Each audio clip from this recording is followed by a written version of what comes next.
essayer de concocter 2 ou 3 cas pratiques. Intervention, on sent qu'il y a des concepts dont la compréhension que certains en ont et d'autres, c'est totalement différent. Donc pour professionnel, un professionnel, c'est pas seulement quelqu'un qui a un contrat. C'est pas seulement ça. Il faut qu'on s'entende. La FIFA, sur le statut du joueur et le transfert du joueur, définit le professionnel comme quelqu'un qui, c'est vrai, a un contrat, mais qui perçoit plus que ce dont il a besoin pour pratiquer l'activité. Quoi que moi professionnel. A contrario, un amateur peut avoir un contrat, parce que dans certains pays, les amateurs ont des contrats. On les appelle les fameux contrats fédéraux, un contrat fédéral. Mais avec ce contrat fédéral-là, pour rester amateur, tu ne peux pas percevoir plus que ce dont tu as besoin pour pratiquer le football. Par exemple, si tu as 50 000 francs pour pratiquer le football par mois, si tu as 51 000 francs, tu es professionnel. C'est la différence entre professionnel et amateur. Il faut qu'on s'entende. Et dans les questions de transfert, c'est le statut du joueur qui est déterminant, mais pas le club du joueur. Attention. Joueur au stade de Mbourle, ça ne veut pas dire qu'il est professionnel. Du jour ou du joueur qui a un statut tel.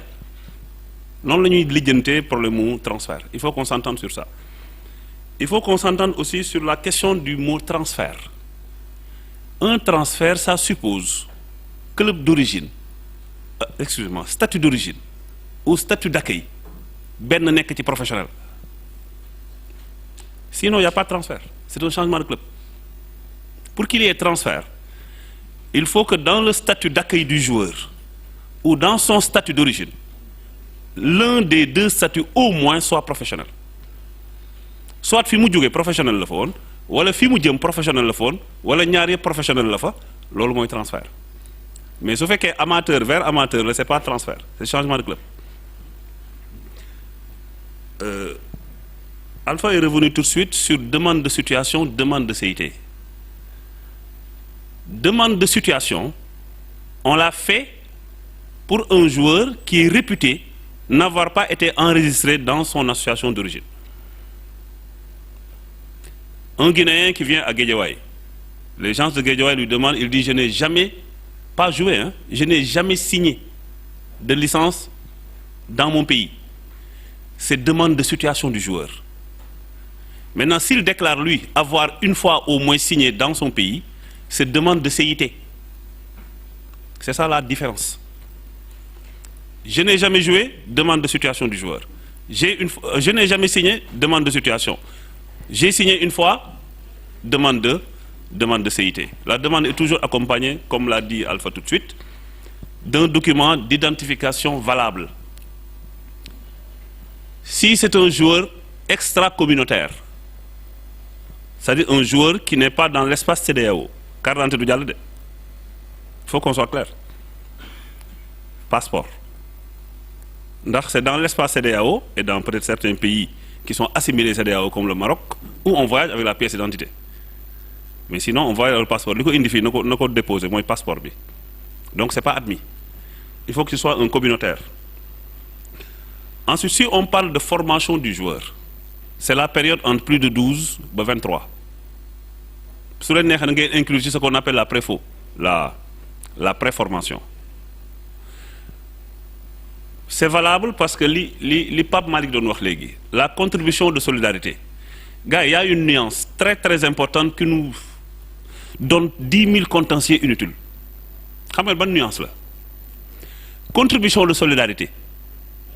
À chaque fois que le joueur me signe, alors que le contrat me dit,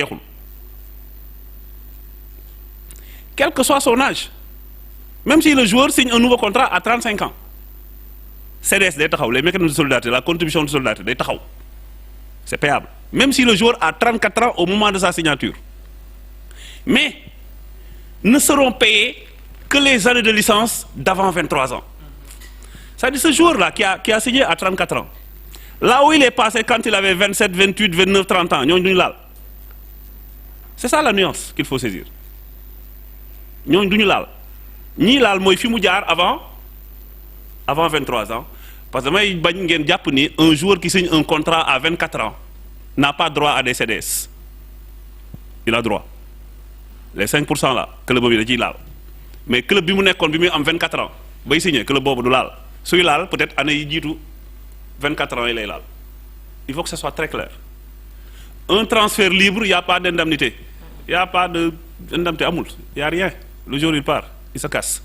Sauf maintenant à payer la CDS. Excusez-moi. Si on parle de texte, texte, da ngeen di jàpp ne statut yi la règlement yi ak toutes les circulaires loolu yëpp ngay boole texte parce que de plus en plus les gens ils regardent un seul article pour se faire une religion alors que en général les questions de transfert sont gérées par ce qu'on appelle des dispositions combinées da ngay jël bii disposition boole koog bële pour mën a am l'axe bi lay permettre nga mën a xam la situation du joueur. Si on vient concrètement sur les transferts domestiques, c'est-à-dire ce qu'on a appelé tout de suite le DTMS, Domestic Transfer Matching System, ça concerne les transferts au niveau national. Je ne vous dirai pas ce qui se fait, ou la logique. Je vous parle de texte. Les textes, les textes, c'est sur quoi on va échanger, mais pas pratique, usage, rituel, non, on ne peut pas être dans ça, parce qu'on fait du football, et c'est un football organisé. Le point nodal réglementaire, qui règle les problèmes de transfert au Sénégal, le transfert national, c'est l'article 78 des règlements généraux. Article 78, presque mot, les questions de transfert et de changement de club au Sénégal. Texte bi dafa ne joueur bu mu mënti doon je vais être clair pour qu'on se comprenne waxuma nag li gars yi def dans la pratique parce que chacun assume sa pratique bu yàgg bi di dal suba mu dal la mais le règlement dit un joueur qui change de club dafay démissionner d'abord c'est le premier acte il signe la démission quel que soit son statut quel que soit jour bi mu jógee quel qu'il soit dafay signer démission 30% de cas de changement de club et de transfert ñoo ko fi def Sénégal tous sont exposés tous les 70% autres ils sont exposés en cas de contentieux ngeen di xam ne règlement am na ci dëkk bi un joueur qui change de club il signe la démission d'abord et cette démission se transmet de ligue à ligue pas de club à club c'est ce que dit 78. su benn joueur waree jógee stade de Thiaroye war a dem Jaraaf l'administrateur licence du Jaraaf ou le secrétaire général selon l'organisation du club fait signer au joueur une démission et je vais vous dire pourquoi cette signature-là est très très importante et c'est un préalable réglementaire très important su ko joueur bi signé le gars du Jaraaf il dépose ça à la Ligue de Dakar qui procède à l'enregistrement de la démission. Pourquoi la Ligue de Dakar dit qu'on enregistré? Moi, souvent, jour où vous réservé pour absence de démission. La commission interroge la Ligue de Dakar. Ne ko xolal ma say fofu ndax jour bi ñu wax ne démissionné wul est-ce que démissionné na la Ligue de Dakar attention demandez à Ablaye Ndiaye il est là je parle sous son contrôle la Ligue de Dakar renseigne non il n'a pas démissionné le club perd le match oui il a démissionné le club gagne son match et cet acte-là ce premier acte-là vous savez c'est pourquoi article 168 bu règlement généraux yi dafa ne su stade de Thiaroye jotee papier boobu ka Jaraaf envoyé le stade de Thiaroye a 4 jours pour dire je refuse si les 4 jours sont passés le jour est libre attention mooy alpha mi leen wax naan seen protocole yooyu comment un club qui ne s'oppose pas à un transfert ou à un changement de club peut revenir pour réclamer un protocole d'accord alors que toi tu ne t'opposes pas le règlement te dit je donne 4 jours soo bëggul jour bi dem ci 4 jours yi bindal ne d'accorduma pour jour bi dem ngeen dem waxtaan toi tu ne dis rien qui ne dit rien consent tu t'es pas opposé au terme de 68 168 le joueur est transférable maintenant le souci c'est quand le joueur est sous contrat c'est une des exceptions l'autre exception c'est le joueur qui est issu d'un club radié quand ton club est radié le joueur est libre si je dis le joueur c'est un terme générique hein je dis joueur ou joueuse quand le club est mis en inactivité C'est-à-dire la commission de discipline ou le comité exécutif prononce l'inactivité du club. Parce que le club bi toog na 2 ans joué wul par exemple wala mu dem forfait général commission bi dóoraale ko inactivité ne ko comme yow dañ lay forfait rek toogal 2 ans inactivité après nga ñëwaat les joueurs sont libres. Attention, quand un joueur démissionne na dem beneen club malheureusement avant muy qualifier licence yi tëj wala club yi mujj ñu d'accord te fekk na période bi jeex na bu ko neexee dellu fa mu jógee woon ñooñu la règlement ne ñooñu exempté nañ leen démission à part ñooñu joueur buy changer club da ngay démissionner te démission boobu mooy tax club bëgg a jógee yëg ne yaa ngi bëgg dem l'approbation électronique dont on parle là c'est-à-dire ngeen tijji seen système FIFA Connect ngeen approuvé vous savez ce que ça signifie en règlement que vous ne vous opposez pas à une éventuelle démission mais ça ne veut pas dire que vous êtes d'accord pour que le joueur parte parce que les conditions d'accord sont négociées. Par exemple, un joueur qui quitte le stade de Mbour pour venir au SNEPS, je fais la démission, j'envoie à Condé, Condé ah joueur bi dama ko bëggoon a jël dama bëggoon commencer licence am balaa licence yi tëj ak yooyu Condé approuvé d'accord ragul de il faut que les termes de l'accord soient matérialisés parce que demain en cas de contentieux papier boobu matérialisé ne accord moom la ñu teg sur la table et le joueur le club amateur qui a forcément tous les joueurs à statut amateur ne peut pas s'opposer à un changement de club d'un joueur à statut amateur. C'est impossible. Le règlement prévoit 2 choses. Ou alors vous vous retrouvez au terme d'accord sur la suite de la carrière du joueur, dans lequel cas cet accord est matérialisé, ou alors vous ne vous entendez pas.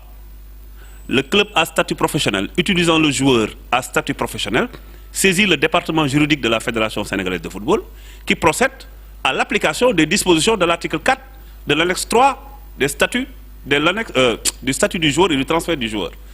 Ce texte dit quoi? Qualification provisoire. Mais cette qualification provisoire dure une saison, pas plus. Pendant la saison, le département de juridique qui a qualifié provisoirement le joueur saisit la Chambre nationale de résolution des litiges.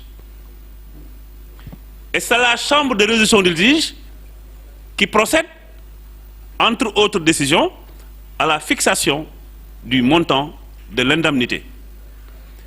Cette indemnité-là a 2 appellations. Malheureusement, ça fait partie des imperfections dont Alpha parlait tout de suite. Il y a 2 appellations. Le texte de la Fédération sénégalaise de football, article 49, mi ngi ko tuddee indemnité de préformation. La lettre circulaire sur recommandation de la FIFA, tuddee ko indemnité de formation.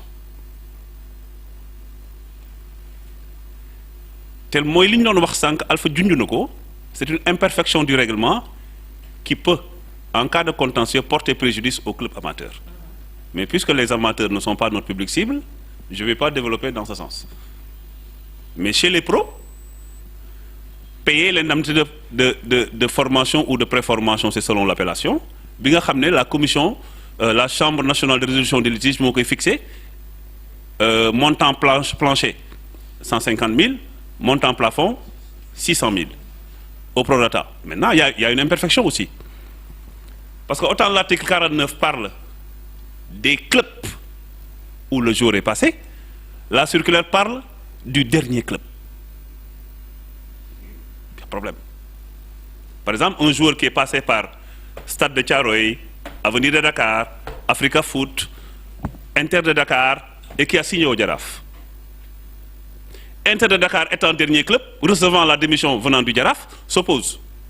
Le département juridique libère, transfère le dossier à la Chambre. La Chambre fixe l'indemnité à 400 000, mais malheureusement, si on suit la circulaire, c'est Inter qui touche. Et les autres.